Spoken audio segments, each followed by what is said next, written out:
welcome back. Steve here, and today Brian Gorman of TransformingLives.Coach is my guest. We're talking about coaching, understanding change, and leadership. You are going to love this conversation.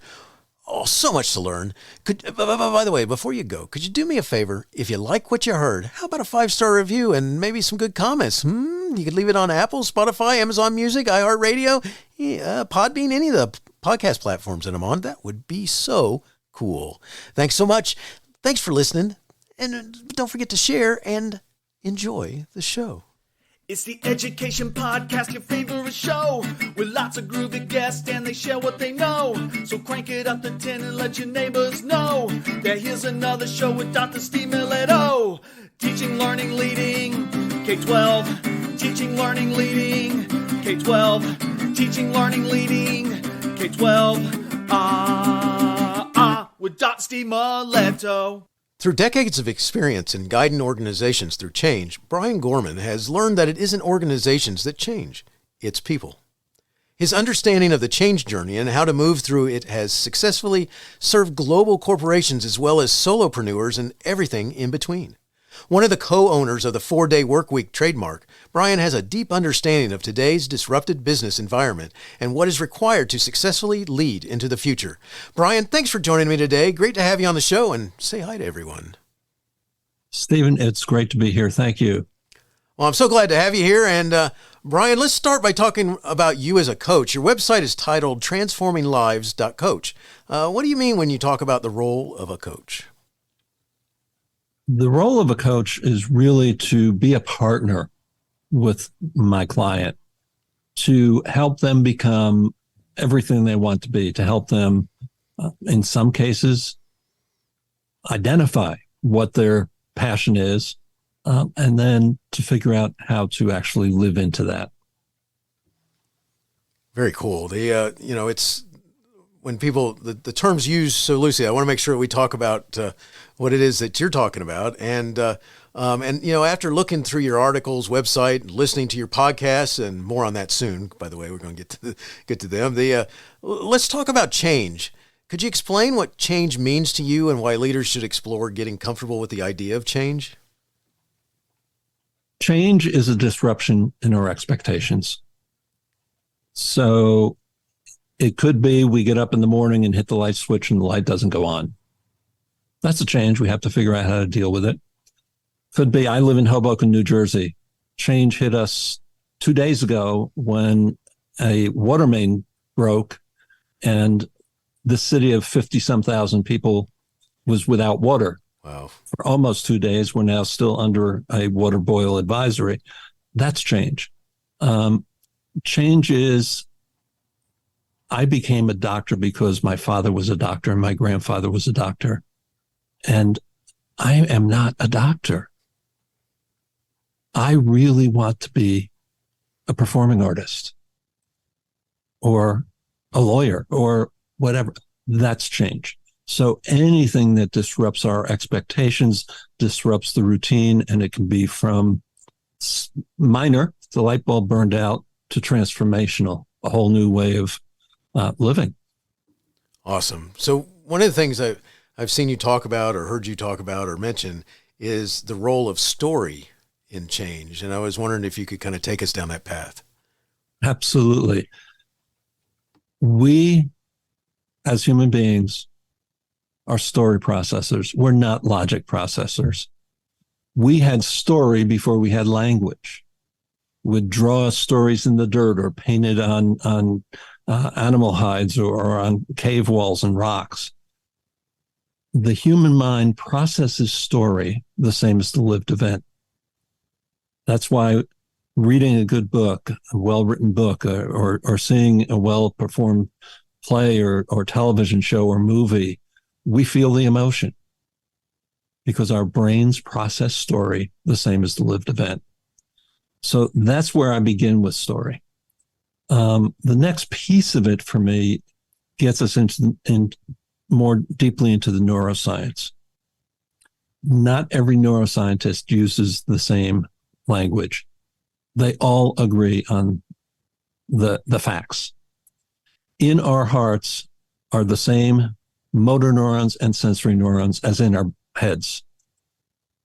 in our cephalic brain, the brain in our head.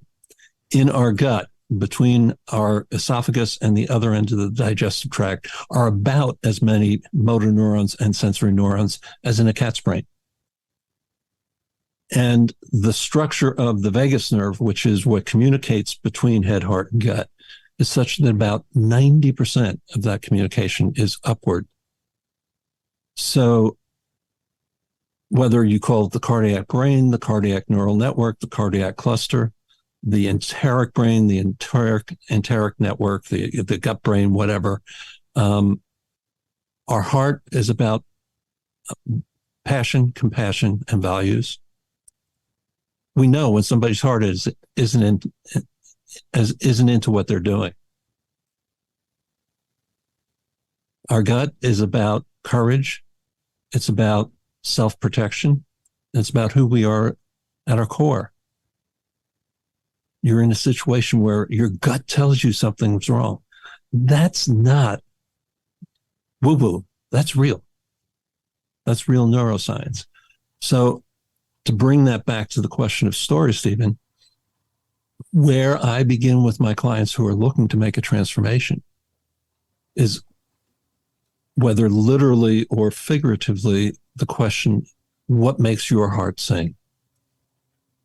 What are you passionate about?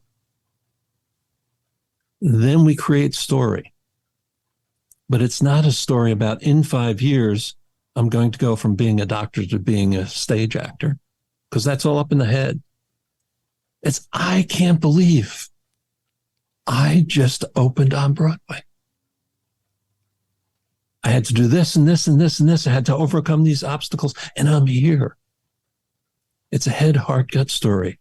It's a story that engages our emotions. And what that story does is it actually begins to build new neural networks.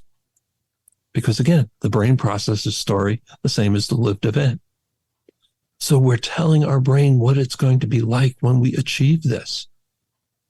And now our unconscious begins to tune in more to those things that will help us achieve that and bring them to our consciousness.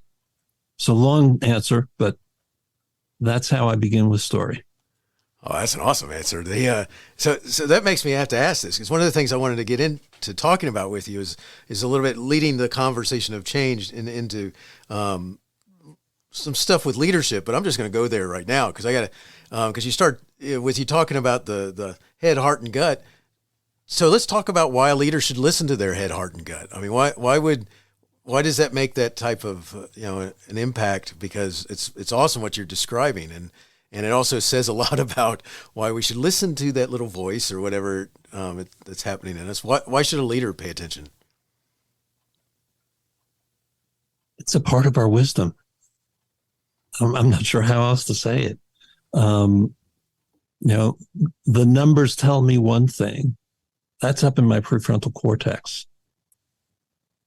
But my gut is telling me that something is going to be changing that I'm not seeing in the numbers.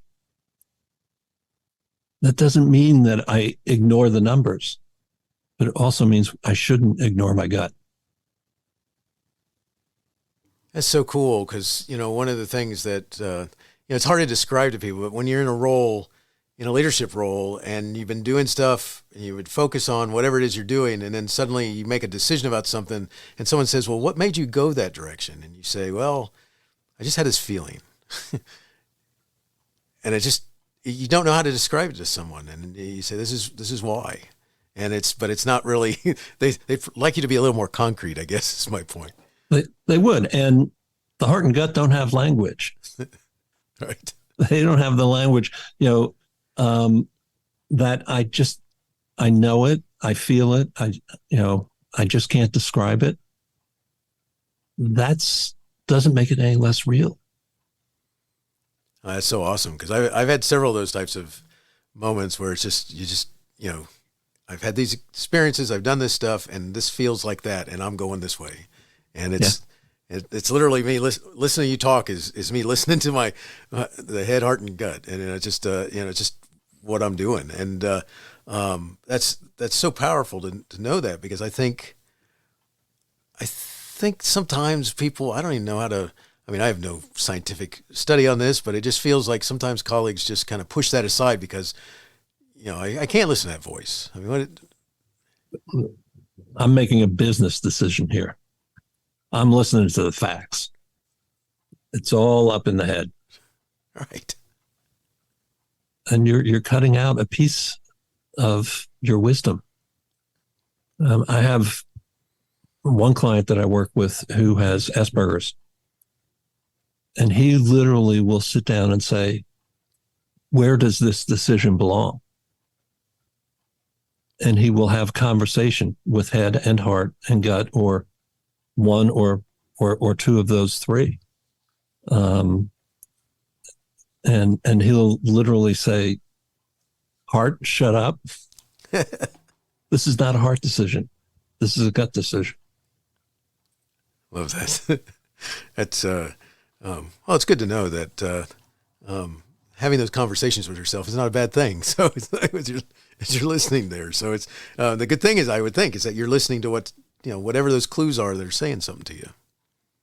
If I can add just a little bit on that, Stephen, I've seen different studies. The number I see most often is that sight, sound, smell, taste, touch, and intuition, we receive about 11 million bits of data a second. Wow. Consciously, we can process 134 of them. So our unconscious filters out what we don't want through, what's not front of mind, if you will. Opening yourself up to your heart and your gut helps you shift those filters. That's like when COVID hit and people said, everything's changing. No, everything was not changing. But our consciousness was tuned into all that was changing. So let's look at what in our heart, what in our gut isn't changing. Our family, our relationships are still there. And maybe we want to change them to be even stronger during this period of discomfort. Our gut that tells us that maybe we shouldn't be going to the basketball arena tonight. Maybe we should be listening to that. So sometimes we have to change those filters from our unconscious to open up to the other messages, the other bits of data that we're receiving and not, quote, thinking about. Very cool. I appreciate you talking about that. I want to take us back, and then we're going to come back into leadership again. If we could finish up kind of a little bit something else with talking about change. One of the things that I've heard and listened to you mention and talk about is you say that there's only one journey through change, and we take it over and over again. Could you talk about what that is? I mean, and what that looks like and what you mean? If I'm not quoting Joseph Campbell, I'm paraphrasing him. For those who don't know who Joseph Campbell was, he was in the mid 20th century a mythologist and a psychologist. And in part of his research, he began to look at, is there a pattern to, for example, creation myths across cultures across time? Is there a pattern to coming of age myths across cultures across time? And he wrote and spoke about this in a number of different places. But what he discovered was that there was one pattern that underlies all of myth. And he called it the hero's journey.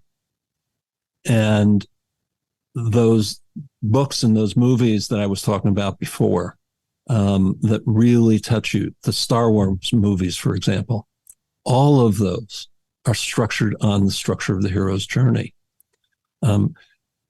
I co-facilitate a class on coaching skills for change management practitioners.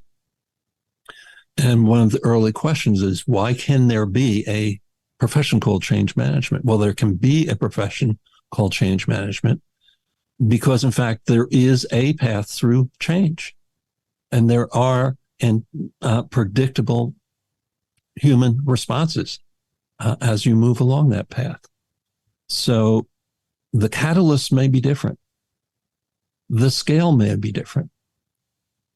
But whether I'm guiding Stephen through a change in his career or I'm guiding a global organization on its transformation, the people in that organization need to change, and they're taking that same journey that Stephen is. That's awesome. I had, I hadn't thought about it in terms of realizing that in education, it's one of the things that English teachers will tell you about. They teach, the idea, the story, the hero's journey, and writing essays and things like this. And it's a cool thought. So it's good stuff. So this is going to lead me to talking about this. So let's kind of transition back into leadership again and talk a little bit about, because some things have happened over the last couple of years, one of them being COVID, and, there's just other things that have gone on. And one of the things that's become kind of obvious is that when it comes to leadership, there's probably some change that needs to take place there. And one of the things that I'd like you to kind of talk about is that, leadership that's been practiced in the past has kind of become or shown to be a little ineffective with today's world. Can you talk towards that? Absolutely. I want to reference a conversation I had a while ago with Chris DeSantis. And Chris is the author of a book, Why I Find You Irritating. And the book is about intergenerational conflict at work. And there are a couple of important messages that Chris really emphasized in that book that are important to this conversation. The first is that intergenerational differences are real. The second is one of the mistakes we make is stereotyping everybody as they fit into their generation's box, if you will. The third mistake is we raise our children to fit into their generation. And then when they come into the workplace, we expect them to perform according to the norms of our generation. And that's not how they grew up. That's not how they were raised. That's not how we as parents raised them.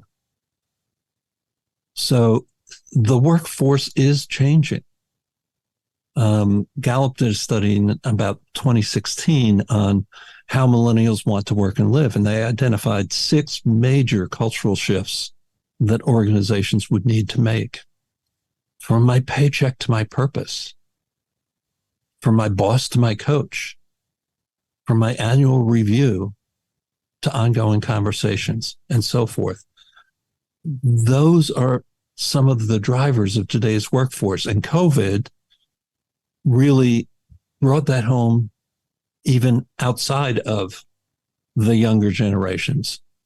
And as we look at why the Great Resignation, we're seeing people who were, if not gladly, were dutifully sitting in the office until 7 o'clock at night when their boss left, and then going on a 2-hour commute back home and getting up at 4 or 5 o'clock in the morning to do a 2-hour commute back to the office, who post-COVID was saying, wait, I hit my numbers. I did everything I was expected of me.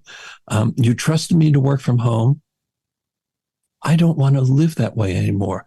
I discovered what it's like to have lunch with my kids, to go to the ballpark or the school play or whatever.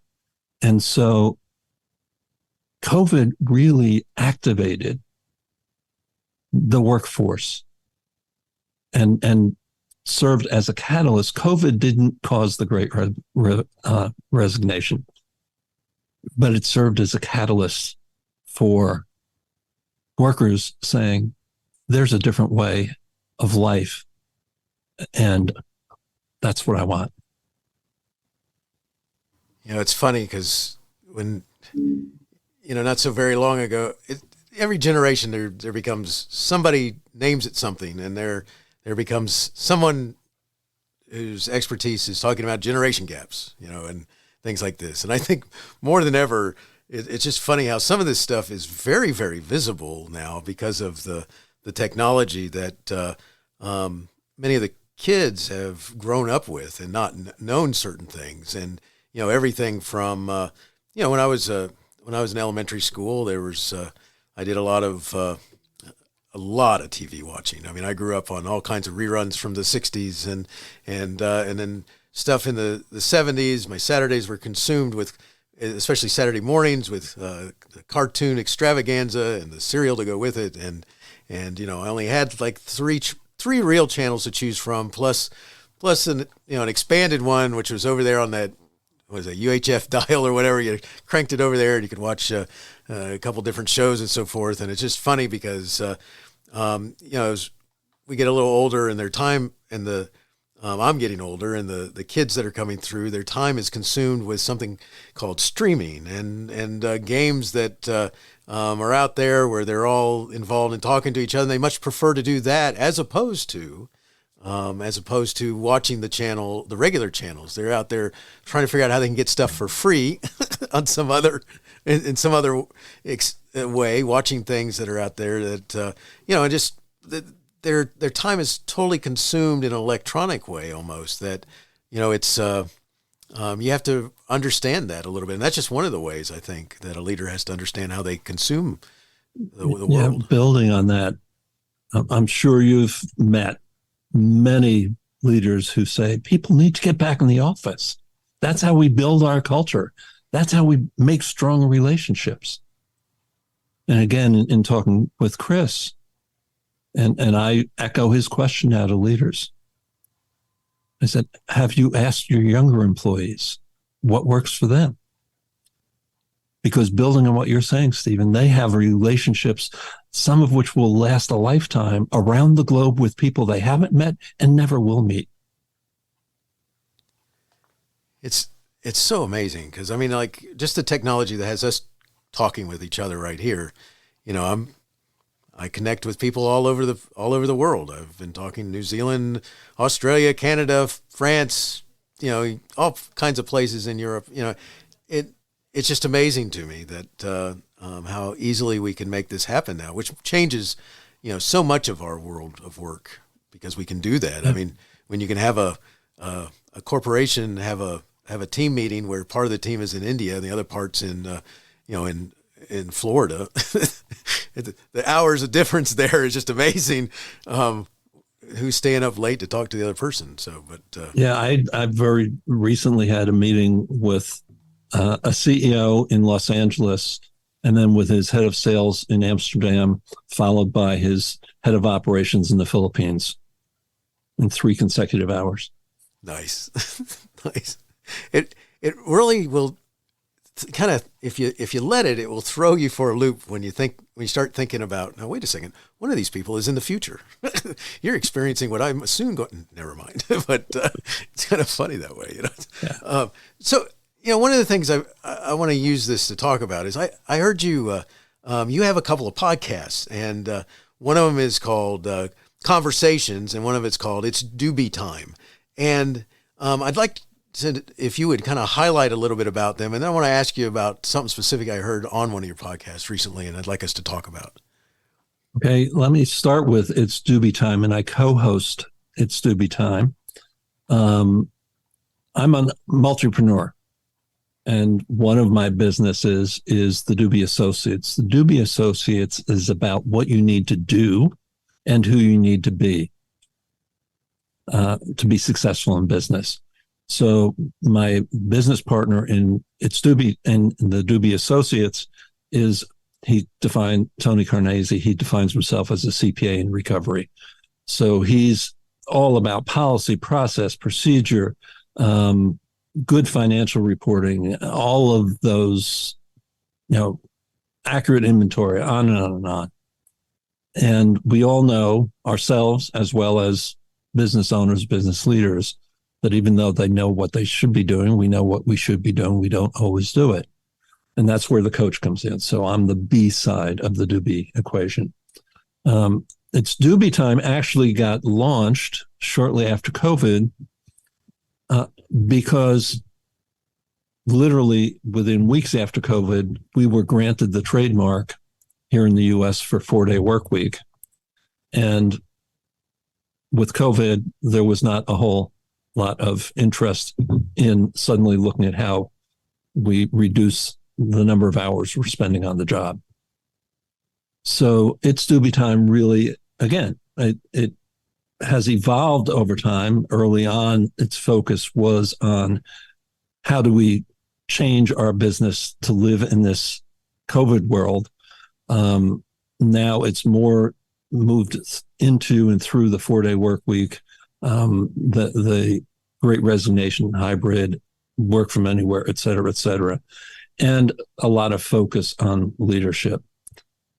Another of my jobs is I'm vice president for development, or for program development and executive coach at Quantivos, which is a learning community with coaching at its core.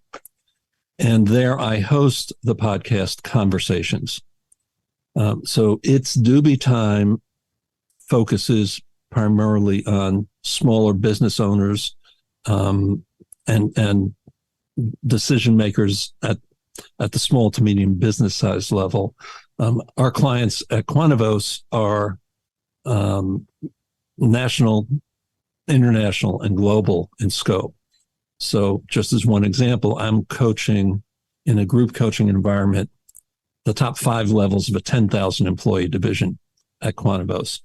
So Conversations really is bringing the wisdom of our coaches, all of whom are deeply experienced, as well as other experts, to help everyone from frontline employees to the C-suite address the challenges that they're facing. That is awesome, and they're great conversations. Just as a note, I have to say this. By the way, you want to make sure that the listeners understand that it's not a spelling error on my part when I put the names and the links to these podcasts, and they will notice that Conversations is spelled a little differently. Yeah, one of the quirks at Quantivos is we spell some keywords with a Q instead of a hard C or a K. So our newsletter is actually communique with a Q. Nice. You'll also notice that Doobie is spelled D-O-B-E. That is not a spelling mistake either. Gotcha. Yeah, very nice. Even though when times are tough in business, it is Doobie time. Thanks. I was trying to figure out how to work that in, but thanks. You did that for me. So well, good stuff. I mean, on one of your recent episodes, you got into a conversation with, boy, I made it sound bad. I didn't mean that. It was a great conversation that led itself to talk about, people who understood their purpose. And one of the things you talked about was understanding your purpose and really kind of having this positive mindset or outlook on what they're doing and what they're responsible for. I was wondering if we might be able to talk about that just a little bit, because wow, that was a powerful discussion. Happy to talk about it. It goes back to what I said early on. If what I'm doing is a job, then depending on my work ethic, I may do a decent job. I may do a pretty good job, but my heart isn't in the job.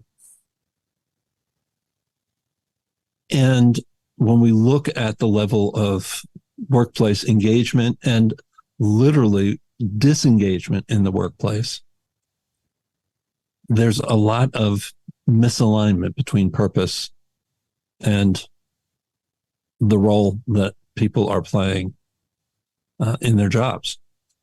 And I'm going to come back and give you a couple of examples, but the message in that podcast and the message that I often share with leaders at all levels of the organization is, if you can align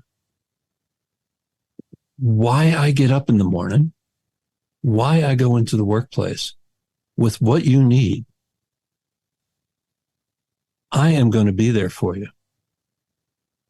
I'm their heart as well as head and hands.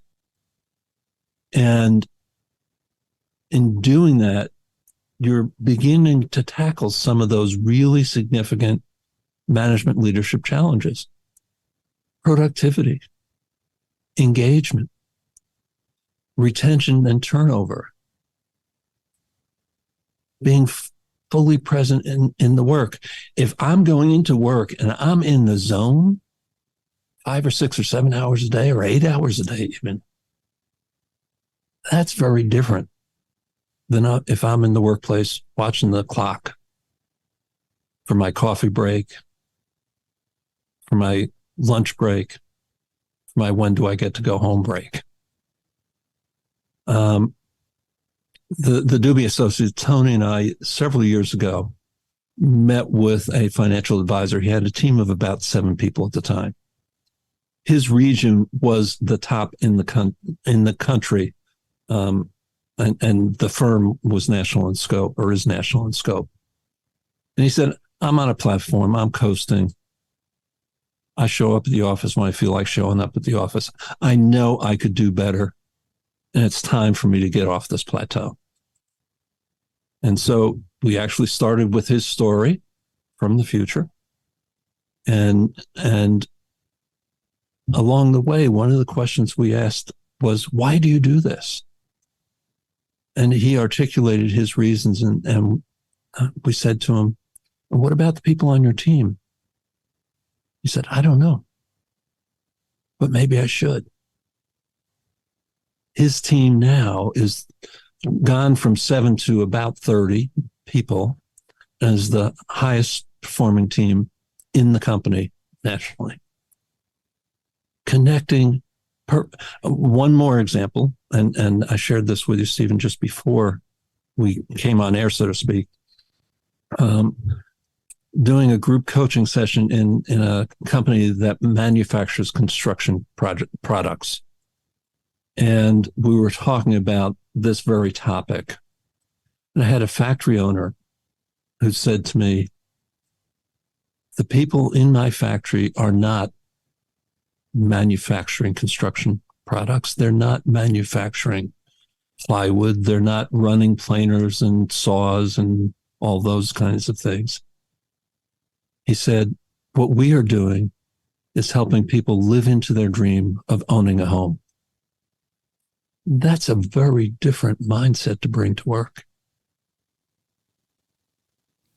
That sure is. I mean, that's like, it's just to understand there's a bigger picture to what you're doing, and to get that feeling, it takes you way beyond, if you let it. It takes you way beyond the thought that all I'm trying to do is make enough money so I can hopefully one day achieve retirement. Yeah. It's funny whenever you run into somebody who really understands that there's a bigger picture to their purpose. And it doesn't matter where you are. I mean, I've been in restaurants where they've made you feel like, do I have to leave this place? This is nice. My friend is the waiter. My friend is the chef. And not really. You don't even know who they are, but they've made your evening so special. To having whatever their I know the terms RN and LPN and I think PA and stuff like this. But whatever the positions are, you're in the hospital, and somebody who takes a step beyond the idea that you're just somebody who they got to make sure they check your body, your sugar level at certain times and wake you up in the middle of the night or something like that, but instead take it to understand that you might be feeling, sad, or you might be feeling kind of messed up because you don't know where life's going or something like this, to helping you to make it through it. Yeah. I mean, there are a number of articles. I just redug this up for a client yesterday, I think. A number of articles, if you Google them, on a research study that was done about custodians in hospitals. Huh. And some of them do their job. They're custodians in hospitals. And then they were talking to some who, one who would go into rooms of comatose patients, and she would periodically rotate the art. She said, I don't know that it makes a difference, but I feel like it might. There was one who would she would clean. That was what she was paid to do. But then she would go and visit the patients who never had visitors and spend time with them and make them feel like they matter to someone. There was one who would walk into the room, and first thing she would do would be to look up at the ceiling. And the researcher said, "What's up on the ceiling?" She said, "That's what I'm looking to check, because that's what patients see every day, all day." So and what the researchers labeled this as is job crafting. You can take whatever your job is and find purpose in it.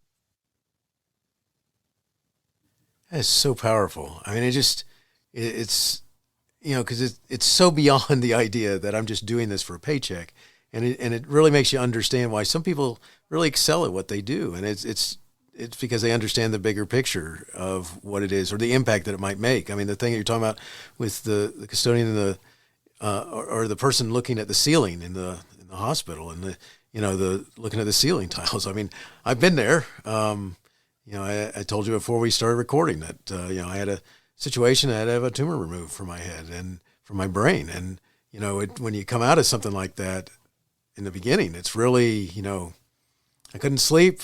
When I closed my eyes, I had all kinds of monsters in my dream, literally, not Frankenstein or Dracula. It would have been better if they were them. Instead it was all these weird creatures and things. And the surgeon told me, he said, "That's the steroids." He said, "Just people talk about the same sort of thing." He said, "You'll get through it." And then other things started happening, but I couldn't sleep. I couldn't lay to one side because that's where the big bandage was and all that sort of stuff. And, and then someone goes out of her way to make sure that she's helping me get up out of the bed. And she's helping me to look out the window and see all the cool things that are right outside my window, like the helicopter pad and stuff like this, or then making sure that she's helped me actually move myself to the sink so I can brush my teeth. And she'd help me do those different things and then go back to bed. And then in the end, one of the things it dawned on me that she was doing was helping me have this better outlook on everything. And especially when then I found out that the physical therapist wanted me to demonstrate how I was doing so that they could decide whether I stayed in the hospital 14 more days. And I was like, oh my gosh. But I was able to pass it because she'd been helping me walk by myself, and which was difficult in those early days. Mm-hmm. So, I mean, what you're talking about is just so powerful. And when we think about my audience, I mean, in the classroom, working with kids, working with, or if you're a teacher of adults or whatever it is, I mean, it's, to me, it's just that mindset of understanding that there's that bigger purpose and it does matter. It's any number of experiences that we might have where we run into those people who make that extra, working with you or talking with you. I had a bus driver when I was in middle school. Well, those days it would have been junior high. So, but he noticed that on Mondays, some Mondays, not every Monday, I might be about 5 minutes late to the bus stop. And he said to me one day, he said, "Steve," he goes, "how come some Mondays you're late and some days you're not?" And I told him, I said, my parents were divorced. And on those weekends, I said, it's not my dad, but it's me making my dad late, running me to the bus stop. I said, I'm driving him nuts. And he said, and so he would wait for me. And I mean, he had a discussion with my father and it was just, he did that for me. He didn't really know me. I always remember that man because he took time to care about one of the kids riding on his bus. Yeah.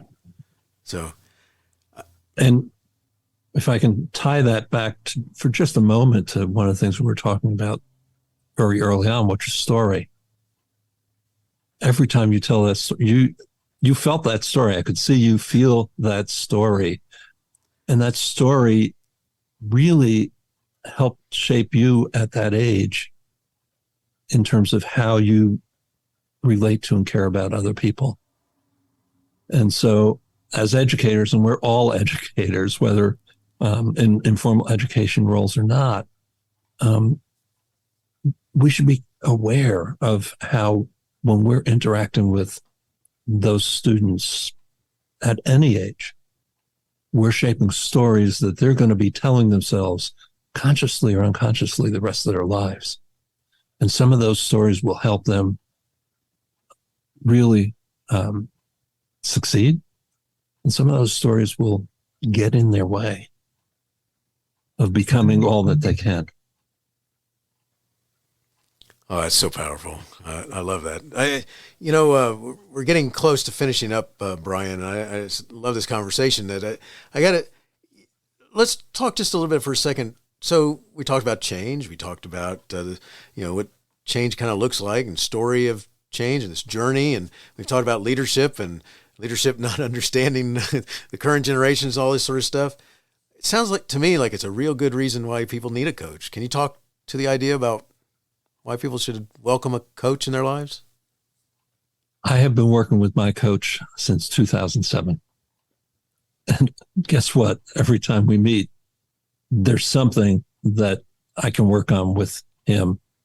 It might be something small. It might be something significant. Coaches don't bring you answers. A good coach brings you all of their wisdom and their experience. I bring all of my understanding about neuroscience and the psychology of change and the hero's journey, the change journey. But I'm not going to tell you how to move through it. I'm going to work with you to find your path. Whether it's a small change or sometimes we just need a sounding board, and sometimes a coach is just a sounding board. But with the questions we ask, for a long time I was a consultant. I had to have all the answers. Making the switch to coaching was tough because I don't have the answers. My job is to help you find your answers. And with that background, with that experience, it informs the questions that I will ask you to help you find the answers that are right for yourself. I love it. This is so awesome. Brian, we're finishing up now. Could you share with our listeners what working with you is like and how someone could connect with you if they want to make that a possibility? Well, first of all, Stephen, I never sign up a client without coaching them first. And I always schedule an hour session, which is my typical coaching session, because I want them to experience what it's like working with me. And I want to experience what it's like working with them, because the chemistry is not always right. So that's the first part. You're going to get value. If you open yourself up to it, you're going to get value out of that hour. If you're that lawyer that I had a coaching session with once, who at the end of the hour said, I'm a lawyer, I can argue every side of anything you want. And that's all he did for the hour. I don't think he got a lot of value out of it, but most people will get value out of that hour. Then if we move forward, typically we are going to work an hour every 2 weeks. That's the work we do in coaching, but you're going to leave with a plan for what you're going to do with what we've accomplished over the next 2 weeks. Easiest way to reach me is Brian, that's Brian, at transforminglives.coach. Excellent. I'll put that in the show notes, so it's easy for them to reach out to you. I got a last question that I need to ask you, and it goes like this, Brian. Do you have a teacher in your past who made a difference in your life? If so, who was it, and what would you say if given the chance to say thank you? Which one? Nice. Which one? I have so many teachers. I think that the one that first comes to mind is the coach who taught my coach training, who's Damien Goldvarg. And Damien is a 2-time past president of the International Coaching Federation Board of Directors.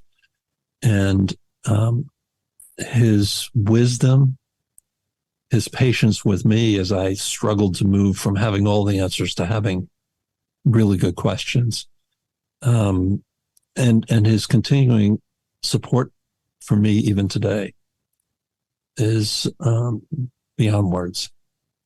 That's so awesome. Brian, this has been so cool talking with you, and I can't thank you enough for talking with me, taking time to share your thoughts about coaching, change, and leadership. I wish you the best in all you do. Thank you.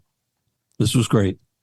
Hey, you have been listening to Teaching, Learning, Leading K-12, a podcast to help you help kids achieve their dreams. Teaching, Learning, Leading K-12 is a member of the podcast network based in Canada called Voice Ed Radio. Voice Ed Radio, your voice is right here. The opinions expressed on Teaching, Learning, Leading K-12 are those of the guests and host. Teaching, Learning, Leading K-12 is intended to share ideas, advice, and suggestions.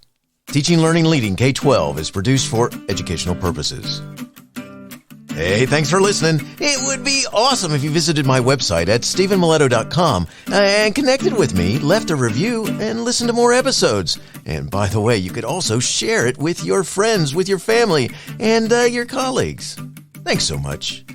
You're awesome.